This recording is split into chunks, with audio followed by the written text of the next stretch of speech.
Welcome to this first broadcast on Abolish Welsh Assembly Party Roundup with me, Richard Taylor. I am the South East Wales Regional Coordinator, and it's my privilege to bring you a roundup of events happening this week within the party and across here in Wales, and of course what has happened down at the Welsh Parliament. Well, what a week it's been in politics. Before I get to the up-to-date stuff, when we come to vaccines and the booze up down the Parliament, let's first of all remind you that on Monday this week, right at the start of the week, Arlene Davies and Mick Antoniw, both Welsh Labour members of the Senedd, were accusing Abolish Welsh Assembly Party of being far right. How far wrong they really are. Simple reason is because we're cutting through with their voters, and we're seeing more and more Labour voters join Abolish, and also showing their support to want to get rid of devolution here in Wales. In fact, Arlene Davies took to mentioning in the Senedd that he wanted Facebook and Twitter to censor us. That's right, to investigate us, to investigate our social media, when all we ever do on social media is tell people the facts. With some good graphics as well. We've got a great team, as you know. And so Arlene Davies, of course, not the first time he's called us far right. He calls us a lot more than that. But of course, you know you're close to the target when people start criticizing you and calling you all kinds of things, because they're afraid of the growth of Abolish here in Wales. What else has happened? Well, Drakeford wants to charge for you to use roads in Wales. We got rid of one toll bridge, for goodness sake. We don't need to charge for any more, especially for those of you who use not just the M4. You know how much of a nightmare that is. You know that promise of the M4 relief road that they promised in their manifesto, Welsh Labour, and didn't deliver, which is not helping businesses really to come into Wales, is it? Another reason to end devolution. Well, the Daily Post reports that the Welsh Government wants to give councils power to introduce road tolls in North Wales. To all of our supporters and friends and those considering joining us in North Wales, that's right, Mark Drakeford wants people to consider charging for roads. The plans include charging tolls on both the A55 and the A483. Would you be happy with that? I wouldn't be happy with that. Another reason why we need to ditch devolution and get rid of it. Well, what else has been happening? Man, there's so much to talk about, so much to think about on the reasons why we need to end the madness down at Cardiff Bay.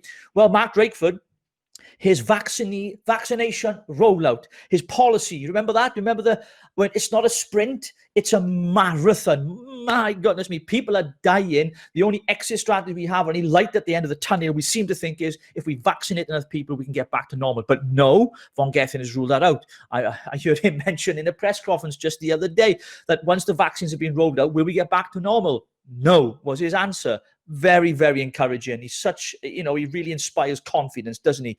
Not. And so Mark Drakeford now is saying, well, on Radio 4, today's program, he said, look, we want to slow the vaccination down. He's come under huge criticism for it. And guess what, ladies and gentlemen? Wales is behind. Everywhere else in the UK, we're behind. Look at what Westminster's done. The UK government have rolled out the vaccination so fast, so efficiently, that actually we're one of the best rollouts of vaccination programs in the whole of Europe and probably in some parts around the world.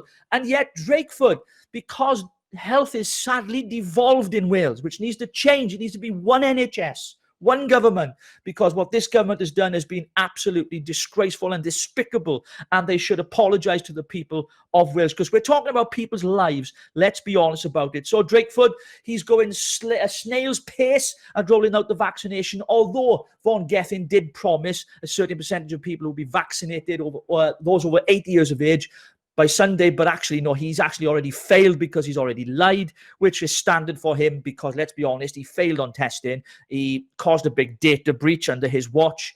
And of course, he broke his own rules. Now, remember Chipgate. And now, of course, he's also lied about how many people are going to get vaccinated. Well, the big news this week, of course, for all of us Welsh Assembly Party members and team and everybody else, was the news that there was a booze up down the Senedd. I don't know what was bad, whether I was invited or not. I don't know what it was, but the truth is this.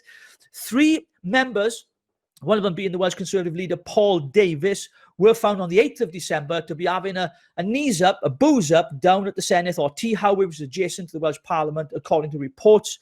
And of course, this story hasn't died yet. It's Friday, it's the end of the week. An investigation has happened. The Standards Commission independently apparently will be looking into it. The head of that is Douglas Bain. If you don't know, you can email him and tell him what you think about these members of the Senedd. But of course, Darren Miller, Welsh Conservative, and our friend again, he keeps popping up, doesn't he? Arlene Davies. Yes, that's right, from Blaenau Gwent.